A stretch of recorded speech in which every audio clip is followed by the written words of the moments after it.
सभी किसान भाइयों को मैं सिद्धार्थ भट्टाचार्य हमारे इस इफ्को किसान फेसबुक लाइव सीरीज में हार्दिक स्वागत एवं अभिनंदन करता हूं। आशा करते हैं आप सब सुरक्षित होंगे, ठीक ठाक होंगे एवं घरों में रह के सरकार द्वारा दिए गए सारे अधिनियमों का पालन करके अपने घर तथा आसपास गांव के लोगों का भी सुरक्षा एवं ख्याल रख रहे हैं। जैसा कि आप जानते हैं कि प्रतिदिन हम ये फेसबुक लाइव सीरीज करते हैं आपके साथ, नई नई ज्वलंतशील मुद्दों, नई नई जानकारियों के साथ हम आपके सामने आते हैं, उस पर चर्चा परिचर्चा करते हैं, जानकारी साझा करते हैं तथा मुख्य लक्ष्य हमारा यही रहा है कि किसान भाई एवं अन्नदाता को कठिन से कठिन परिस्थितियों के दौरान जानकारी की अभाव ना हो, जानकारी की कमी ना हो। इसी कड़ी में आज हम फिर एक बार आपके सामने हैं और एक बड़े ही ज्वलंतशील मुद्दे, एक बड़े ही जरूरी मुद्दे पे हम आपके साथ आज बात करेंगे एवं जानकारी साझा करेंगे। 25 से 30 लोग हमारे साथ लाइव सेशन में इस समय जुड़ चुके हैं। सभी व्यूअर्स का बहुत बहुत धन्यवाद हमारे साथ जुड़ने के लिए। विकास सिंह तोमर जी हैं, मोनालिसा भट्टाचार्य जी हैं, मनोज जी हैं, राजेश कुमार हैं, देवेश साहू हैं, डॉक्टर सुशील कुमार राय हैं, विशाल पाटीदार हैं। सभी लोगों का हार्दिक स्वागत एवं अभिनंदन हमारे साथ लाइव में जुड़ने के लिए। जैसे जैसे थोड़ा समय और बीतेगा और भी लोग हमारे साथ आएंगे। आज का जो विषय है जरा उसके बारे में मैं आपको हिंट दे दूं कि किस विषय पर हम चर्चा करेंगे। ये एक ऐसा विषय है जो किसान भाई अधिकतर कृषि प्रणाली एवं कृषि शोध में इतना समय बीत गया है, आजादी के बाद से ही लगभग 65-66 वर्ष अभी भी कृषि प्रणाली एवं कृषि शोध हो रहे हैं, परंतु किसान भाई इस विषय को लेके अभी भी दिशाहीन तथा मार्गदर्शन चाहते हैं। खेती में इस विषय की वजह से काफी लागत आती है तथा किसान भाइयों के मन में बहुत सी भ्रांतियां एवं मिसकंसेप्शन इस विषय को लेकर रहती है। जी हाँ, आज हम जिस विषय पर चर्चा करेंगे उस विषय का नाम है खरीफ फसलों में समन्वित कीट नियंत्रण। इस विषय पर चर्चा करने के लिए जो आज के हमारे एक्सपर्ट हैं उनका तारुफ मैं आपसे करवा देना चाहता हूं। आज के जो हमारे एक्सपर्ट हैं उनको वर्ष का उत्कृष्ट वैज्ञानिक पुरस्कार से सम्मानित हैं, life fellow award entomological society of India द्वारा ये भी सम्मानित है, honorary fellowship society of life science हैं ये, एवं कई सराहनीय सर्टिफिकेट्स के द्वारा भी ये सम्मानित है। इनके 40 से ज्यादा शोध पत्र हैं, राष्ट्रीय एवं अंतर्राष्ट्रीय। 15 से ज्यादा इनके टेक्निकल बुलेटिन्स हैं, 4 इनके बुक चैप्टर्स हैं, 500 से ज्यादा इनके किसान फोल्डर हैं जो कि किसान भाइयों के लिए सरल भाषा में कृषि की जानकारी एवं प्रसारण के बारे में विवरण करता है। 500 से ज्यादा इनके समसामयिक लेख हैं तथा 15 से 20 इनके रेडियो टॉक्स एवं टेलीविजन टॉक्स हैं। इनके सम्मान एवं रिकग्निशन की फहरिस्त तो इतनी लंबी है, शायद मैं अगर एक एक करके इन पे चर्चा करूं तो आज का हमारा लाइव सेशन इसी पे हो जाए। जी हाँ, बहुमुखी बहुप्रतिभावान व्यक्ति, वैज्ञानिक, कीट शास्त्र का ताल्लुक आंचलिक कृषि अनुसंधान केंद्र मुरैना से है। आइए हम सारे व्यूअर्स मिलके आज के हमारे एक्सपर्ट डॉक्टर प्रद्युमन सिंह का हार्दिक स्वागत एवं अभिनंदन करते हैं। डॉक्टर साहब नमस्कार। नमस्कार सिद्धार्थ जी।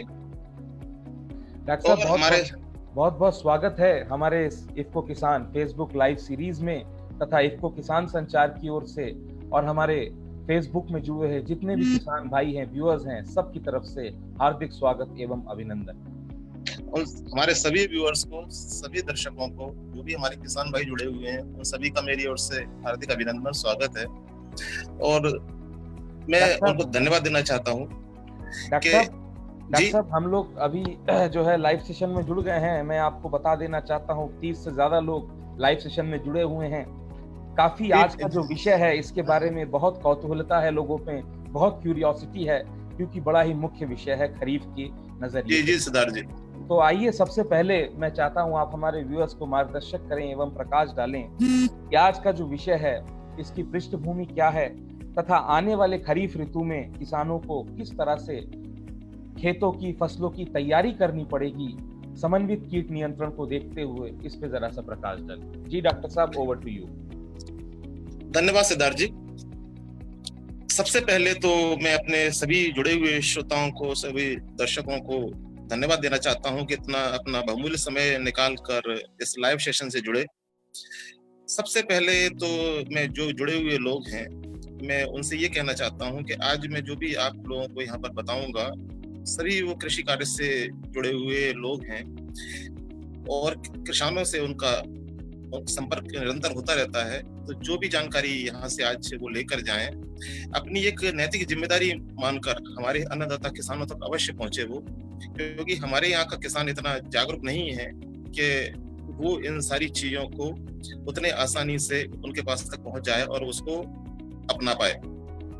तो मैं शुरुआत करता हूं। सबसे पहले अब समय आ गया है चूंकि खरीफ फसलों की बुवाई के लिए, तो आज का जो हमारा विषय का शीर्षक है खरीफ फसलों में कीट प्रबंधन। तो सबसे पहले मैं बात करूंगा कि खरीफ फसलों के लिए हमारे किसान भाई, जो कि मानसून के आने का समय हो गया है 15 जून पे, और 15 जून से हमारा मानसून आना शुरू हो जाता है, उससे पूर्व हमारे किसान भाई अपने खेतों की तैयारी शुरू कर देते हैं। खेतों की तैयारी जब वो शुरू करते हैं तो उससे पूर्व कुछ बातें उनको जो ध्यान देने लायक हैं उसके बारे में मैं चर्चा करना चाहता हूँ। किसान भाई अपने खेतों की अच्छी प्रकार से जुताई करें, गहरी जुताई करें, जो कि प्रथम कार्य है।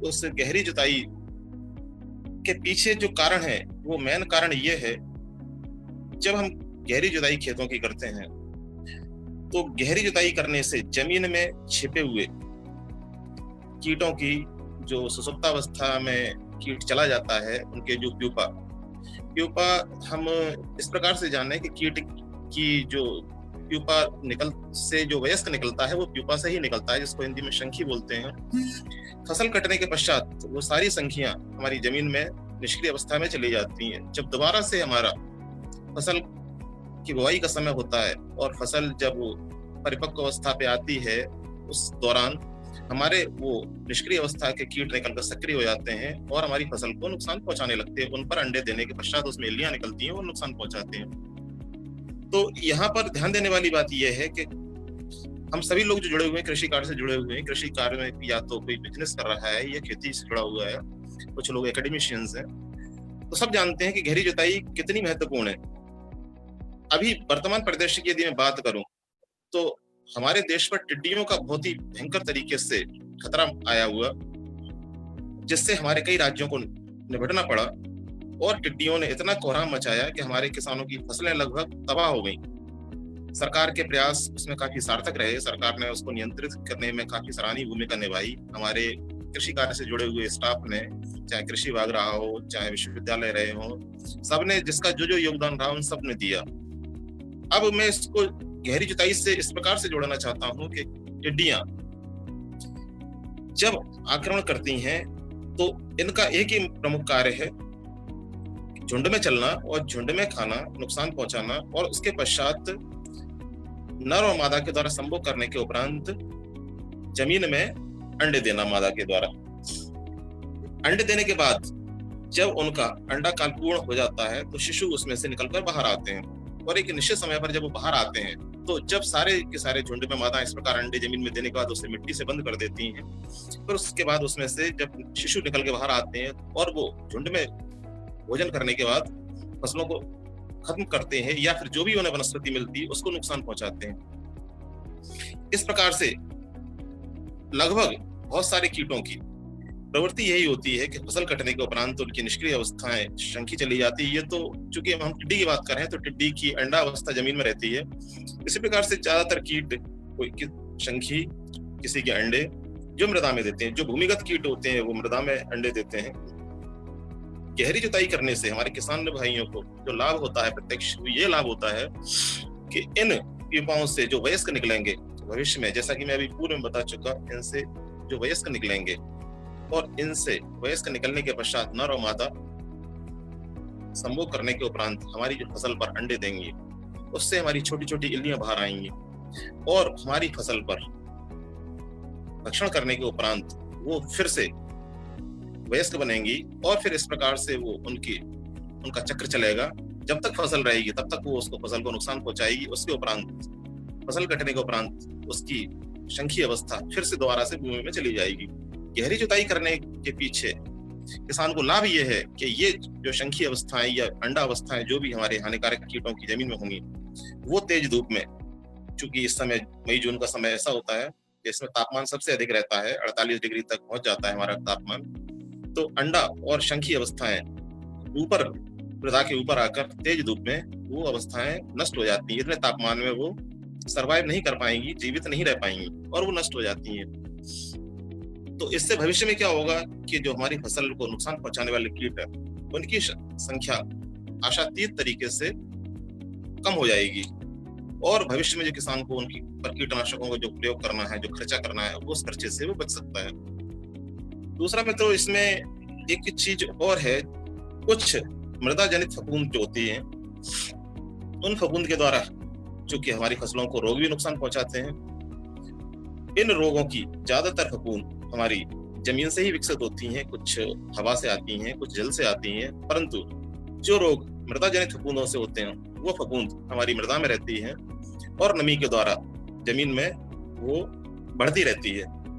उस फफूंद से, उस रोगजनक फफूंद से जब भविष्य में हम दूसरी फसलों को बोएंगे, जैसे हम उदाहरण लें चने का, चने में एक उगटा रोग प्रमुख समस्या है, जो जिस खेत में हो गई तो फिर वो फफूंद बहुत ही मुश्किल से नष्ट होती है।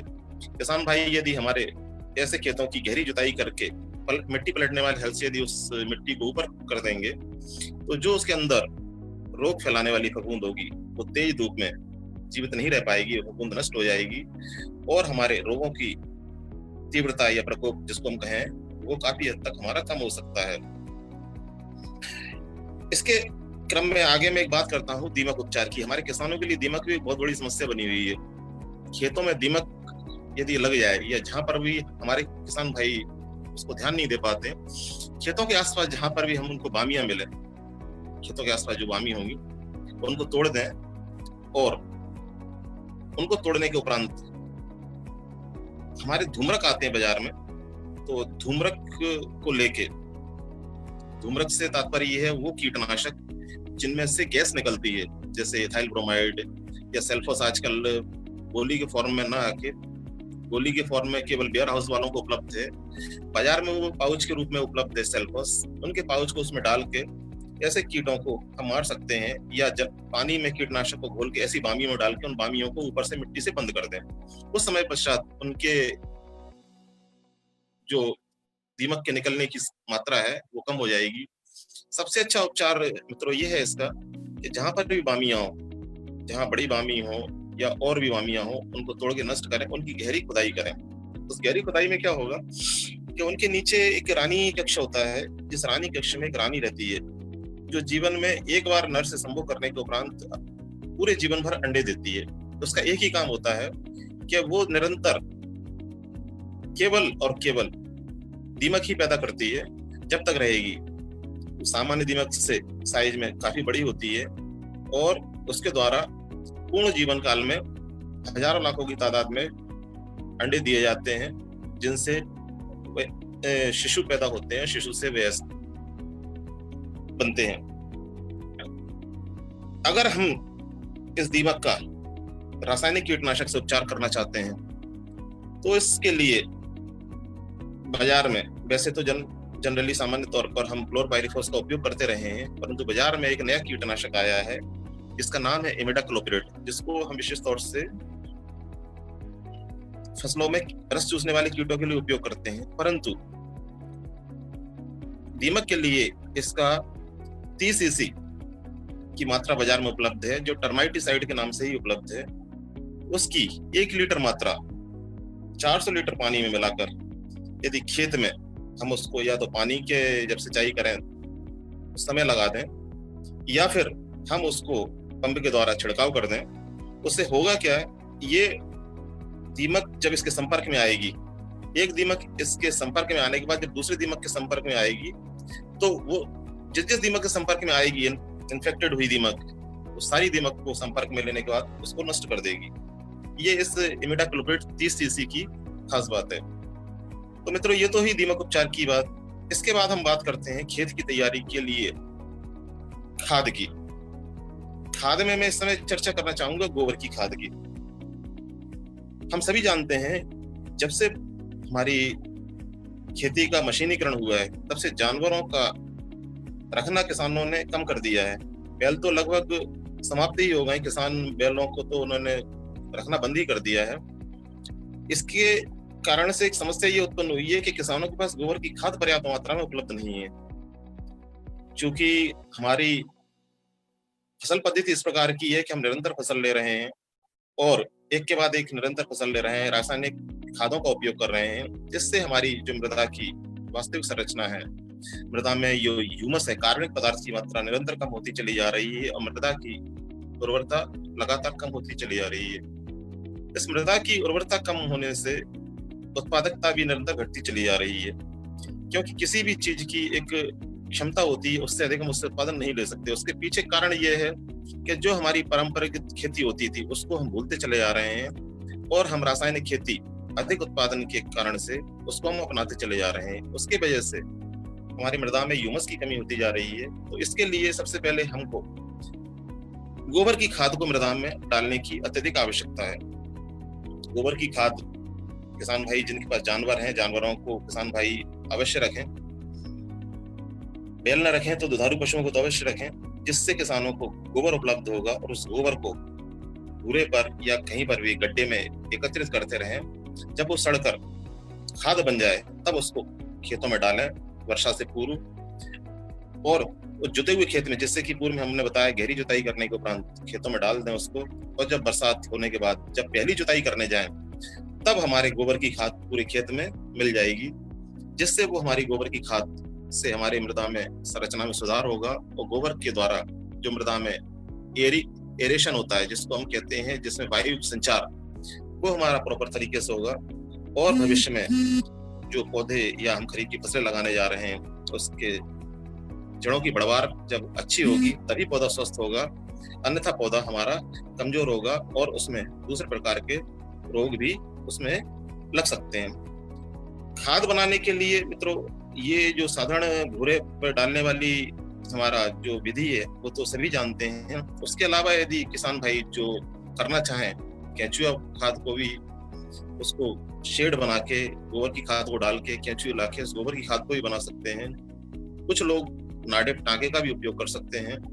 तो इस प्रकार से किसान भाई गोबर की खाद को, इसमें विशेष तौर से ध्यान रखने वाली बात यह है कि कच्चे गोबर की खाद को हम, जिसमें गोबर कच्चा हो, उसको हम खेतों में डालने से बचें, क्योंकि यदि हमने खेतों में कच्चा गोबर डाला तो आपके दीमक को बढ़ाएगा, वो दीमक की तीव्रता को बढ़ाएगा। दीमक कच्चे, उसमें चूंकि कार्बोहाइड्रेट या उसकी मात्रा रहती है, उसकी वजह से दीमक उसकी तरफ, कच्चे गोबर की तरफ खिंचकर चली आती है और उसको उसकी संख्या में वृद्धि होती है। इसलिए कृपया करके आप इन चीजों का उपयोग करके अपनी खरीफ फसल की तैयारियों के लिए, और एक चीज और मित्रों कि खरीफ फसल के लिए जो भी हम तैयारी करें, पूर्व में जो फसलें हम जिन खेतों में लगा चुके हैं उन फसलों को हम उन खेतों में न लगाएं। खेतों की शिफ्टिंग कर दें, जिसमें हमारे ज्वार लगा हुआ है, दूसरे मूंग लगी हुई है तो मूंग वाले खेत में ज्वार लगा दें, ज्वार में मूंग लगा दें।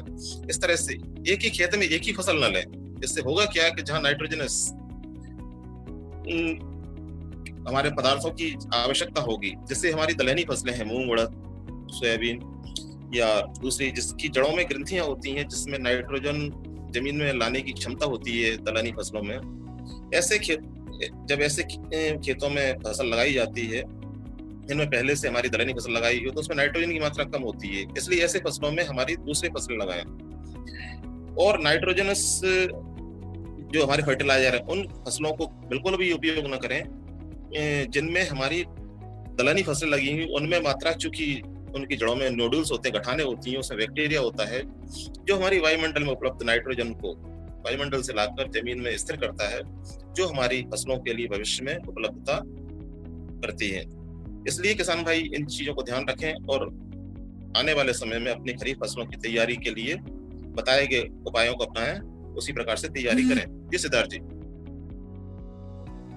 जी डॉक्टर साहब, आपने बड़े विस्तृत रूप से कई बिंदुओं पे चर्चा की। खास करके आपने गहरी जुताई की एक बात की, जो कि आजकल सभी किसान भाई काफी नेग्लेक्ट करते हैं, इस पे ज्यादा जोर नहीं डालते हैं, क्योंकि जो मृदा जनित फफूंद या फिर मृदा जनित कीटों के अंडे वगैरह हैं, उनका नाश होना बहुत आवश्यक है। इसी बीच रूपेश कुमार नीशु सुतारिया, अनिल कुमार, डॉक्टर सुशील कुमार राय, आशीष काले, नरेंद्र ध्वज सिंह, भूपेंद्र नेहरा, रोहित वर्मा, डॉक्टर संजीव कुमार, ऐश्वर्या एंटरप्राइजेस, पुनीत मिश्रा, अनुराग पाल, भावेश चिकालिया, रामेश्वर शर्मा एवं सुभाष सिंह और दया श्रीवास्तव, सभी लोगों ने अपना आपको अभिवादन एवं धन्यवाद दिया है। सभी का स्वागत है सिद्धार्थ जी मेरी तरफ से। बहुत कीमती समय निकाल कर जुड़े हमारे साथ में। बिल्कुल बिल्कुल, बहुत बहुत धन्यवाद आप सभी का हमारे साथ जुड़ने के लिए एवं कमेंट करने के लिए। अगले सेगमेंट की ओर बढ़ने से पहले, क्योंकि आपने गहरी जुताई पे काफी स्ट्रेस दिया था, काफी इस पे आपने जो है एम्फोसिस देके किसान भाइयों को कहा था, हमारे व्यूअर हैं भूपेंद्र नेहरा जी, वो ये जानना चाहते हैं और एवं ये जानकारी सभी किसान भाइयों के लिए भी काफी जरूरी है, गहरी जुताई में जो सटीक गहरापन है, एक्चुअल डेप्थ, कितने डेप्थ में किसान भाइयों को गहरी जुताई अपने फसलों में मिट्टी के आधार पे करनी चाहिए? जी डॉक्टर साहब। सिद्धार्थ जी, उसमें गहरी जुताई के लिए स्पेशल मेजरमेंट तो उसमें क्या है, आजकल जितने भी डीप प्लाउज आ रहे हैं, मैकेनाइज्ड हैं, उनकी डेप्थ बहुत ज्यादा गहराई पे यदि आप उसको ले जाएंगे तो 1-1.5 फीट की गहराई पे आप उसको ले जा सकते हैं। ज्यादा गहराई पे ले जाएंगे तो फिर आपका ट्रैक्टर भी तो उतना पावरफुल होना चाहिए। आपका ट्रैक्टर जितनी पावर का है, आप गहरी जुताई उसी क्षमता से कर सकते हैं। तो इसके लिए आपको कोई ये स्पेशल मेजरमेंट नहीं है, जितने भी प्लाऊ हैं सब स्टैंडर्ड गहराई के ही हिसाब से बनाए जाते हैं। उसके लिए आपको उसमें ज्यादा विचार करने की आवश्यकता नहीं है। आप जो भी लेके आ रहे हैं, और यदि आपका ट्रैक्टर, जिस ट्रैक्टर से आप जुताई कर रहे हैं, जितने हॉर्स पावर का है, बहुत आसानी से अगर वो खिंचाई कर रहा है तो उस हिसाब से आप उसको गहरी जुताई करें। तो इसके लिए आपको कोई अतिरिक्त व्यवस्था करने की आवश्यकता नहीं है। जिस तरह जी डॉक्टर साहब, आशा करते हैं भूपेंद्र जी आपको आपके सवाल का उचित जवाब मिल गया है, क्योंकि डॉक्टर साहब ने कहा कि जो भी आप प्लाऊ लेके आ रहे हैं जुताई करने के लिए, वो इसी तरह से स्टैंडर्डाइज किए गए, इसी तरह से बनाए गए हैं कि वो एक अच्छी गहराई पे ही, जिसमें मृदा की संरचना या फिर सॉइल स्ट्रक्चर को ना बिगाड़े, उसी हिसाब से बनाए गए। परंतु ये इसमें सिद्धार्थ जी सिंगल वाले और रिवर्सिबल दोनों टाइप के प्लाऊ आते हैं।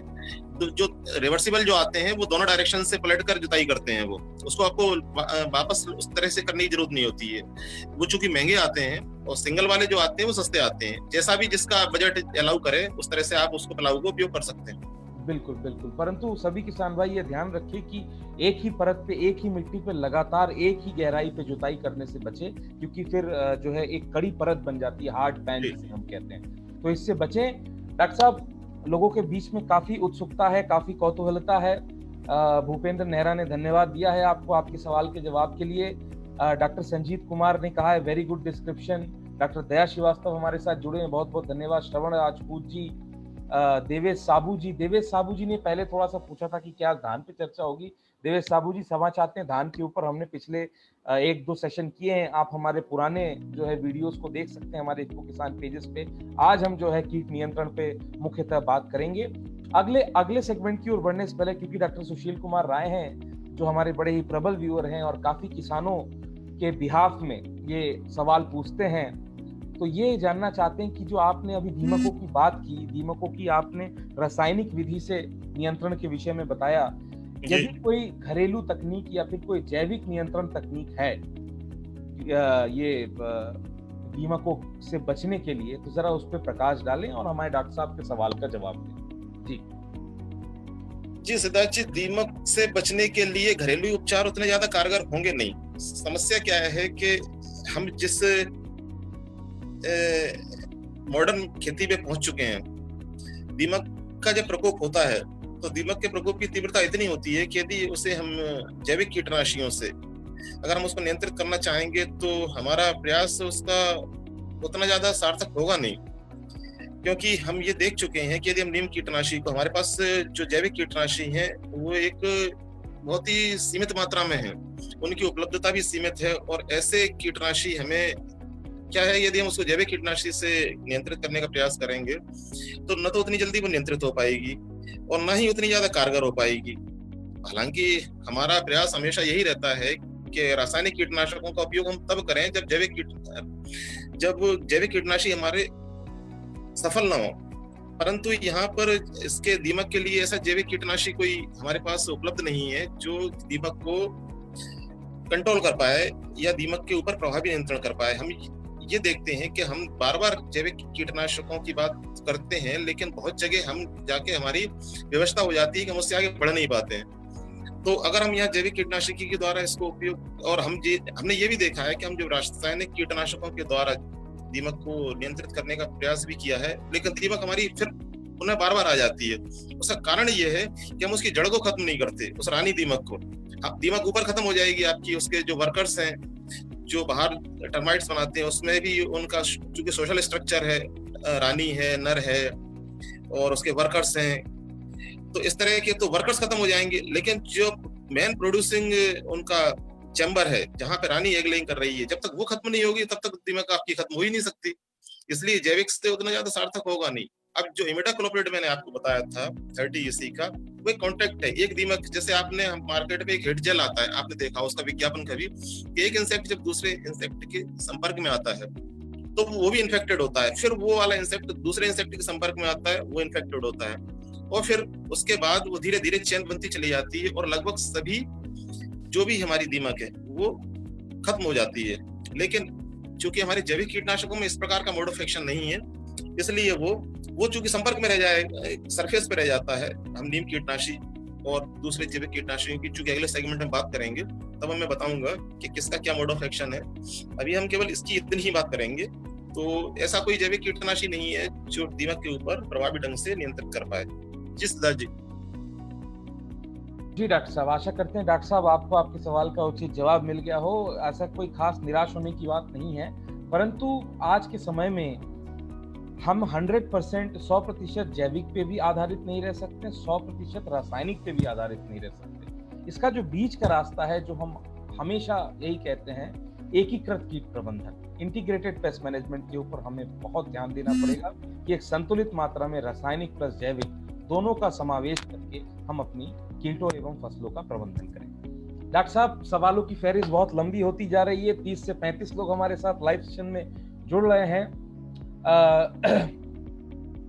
अगले सेशन की ओर बढ़ने से पहले, क्योंकि ये ऐसा विषय ही है आज डॉक्टर साहब, तो मुझे थोड़े सवाल अधिक लेने पड़ेंगे। नहीं, बिल्कुल स्वागत है। रामेश्वर शर्मा जी हैं, वो ये जानना चाहते हैं, शायद उनकी थोड़ी सी ज्यादा समस्या है। वो ये बोल रहे हैं कि सरसों की फसल निकालने के बाद की जो तूड़ी को हमने खेत में बिखराव किया जी, और जहां पर बिखराव किया वहां पर जो कपास है वो कमजोर पड़ गए हैं तथा पौधे भी पीले हो गए हैं, उसमें रोग लग गए हैं।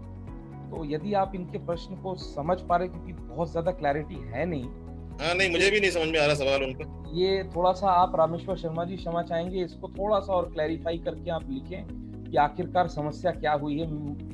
मुझे लगता है जो सरसों के अवशेष हैं, इन्होंने जिस खेत में रखे हैं वहां पे इन्होंने कपास लगा के रखी है और उस सरसों के अवशेष में हो सकता हो कुछ कीट वगैरह रह गए हों और उनसे कपास में इन्फेस्टेशन, क्रॉस इन्फेस्टेशन जिसकी हम बात करते हैं, हो सकता हो वहां पे हो। यदि ऐसा कुछ हो तो डॉक्टर साहब इस पे थोड़ा सा, इनको क्रॉस इन्फेस्टेशन कैसे होता है, जो फसलों के अवशेष में जो कीट वगैरह बच जाते हैं, उसके बारे में थोड़ी जानकारी दे दे, जहां तक मैं समझ पा रहा हूँ।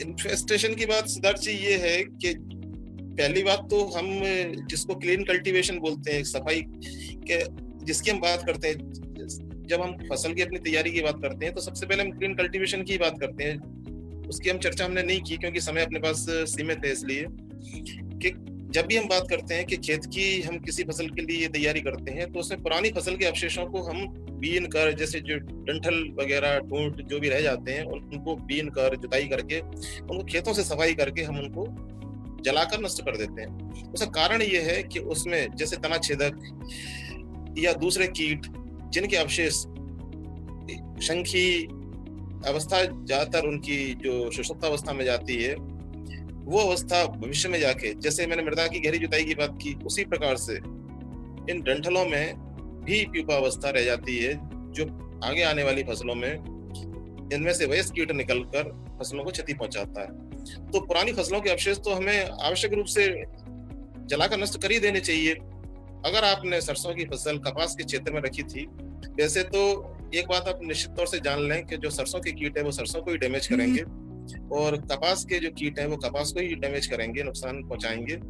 परंतु स्थिति हम ये जान लें कि यदि हमारे पास, यदि हम शाकाहारी हैं और हम वो कुछ खाने को नहीं मिलेगा, और यदि हमें भूख से ज्यादा परेशान होंगे तो फिर हमें जो उपलब्ध होगा हम उसको खाने का प्रयास करेंगे। अब कीट भी वही करता है कि जब उसको जो उसका पसंद का भोजन है अगर वो उपलब्ध नहीं होगा तो फिर जीवित रहने के लिए वो जो उपलब्ध होगा उसको खाने का प्रयास करेगा, क्योंकि उसको जीवित रहना हर एक की कहना चाहिए स्वभाव है हर जीव का। तो इसलिए हम ये ध्यान रखें कि जब भी हम किसी फसल को खलिहान पर लेके आए, थ्रेशिंग फ्लोर पर लेके आए, तो वो अच्छी तरह से सफाई कर लें, और अच्छी तरह सफाई करने के उपरांत ही उनको, इससे आपके रोग भी एक दूसरे में नहीं पहुंचेंगे। वैसे तो ये निश्चित मान के चलें कि जिस फसल का रोग होगा उसी फसल को लगेगा, जिस फसल का कीट होगा उसी फसल को लगेगा, और कुछ कीट और कुछ रोग बहुफसली हैं, जो एक ही रोग कई फसलों पे लगता है, उकटा कई फसलों पे लगता है, पाउडरी मिल्ड्यू, चूने लासित, इस तरह से कई, कटुआ इल्ली कई फसलों में लगती है, चने की इल्ली दुनिया के 183 पौधों में लगती है। तो इस तरह से मित्रों हमारी बहुत सारे कीट हैं जो कई फसलों को, जो उनके मुख्य होस्ट पौधा जो होता है उसको उपलब्ध न होने पर दूसरे पौधों का अपना भोजन बनाते हैं। तो सबसे पहले तो हम यही ध्यान रखें कि ऐसे जो अवशेष हैं हमारे उनको बिल्कुल नीट एंड क्लीन कर लें, उनको थ्रेशिंग फ्लोर पर ले जाने से पहले, और खेतों की तैयारी करने से पहले भी हम क्लीन कल्टीवेशन कर लें। उसमें जो भी अवशेष बचे उनको कतई न रहने दो, उनको एक जगह एकत्रित करके जला दें, तभी हम उनसे बचाव कर सकते हैं। जी सद्दा जी डॉक्टर साहब, आशा करते हैं रामेश्वर शर्मा जी थोड़ा सा आप क्लैरिफाई और करें। वैसे डॉक्टर साहब ने काफी अच्छी बात कही कि जो अवशेष हैं उनका प्रबंधन, फाइटोसैनिटरी मेजर्स जिसे हम कहते हैं, कि साफ सफाई, खेतों में भी साफ सफाई रखना उतना ही आवश्यक है जितना कि हमें घरों में साफ सफाई रखने के लिए। डॉक्टर सुशील कुमार राय ने आपको धन्यवाद दिया है सवाल के जवाब देने के लिए। अरविंदर कौर जी हैं, उन्होंने भी आपको धन्यवाद दिया है। राजेश कुमार, प्रकाश प्रधान, ब्रिज विकास सिंह हैं जो कि कृषि विज्ञान केंद्र औरैया से जुड़ते हैं, देवेश साबू जी हैं, फिर ये भावेश चिकालिया जी हैं। सब लोगों ने आपको धन्यवाद एवं अभिवादन दिया है। बहुत सभी को धन्यवाद, बहुत बहुत धन्यवाद सभी को।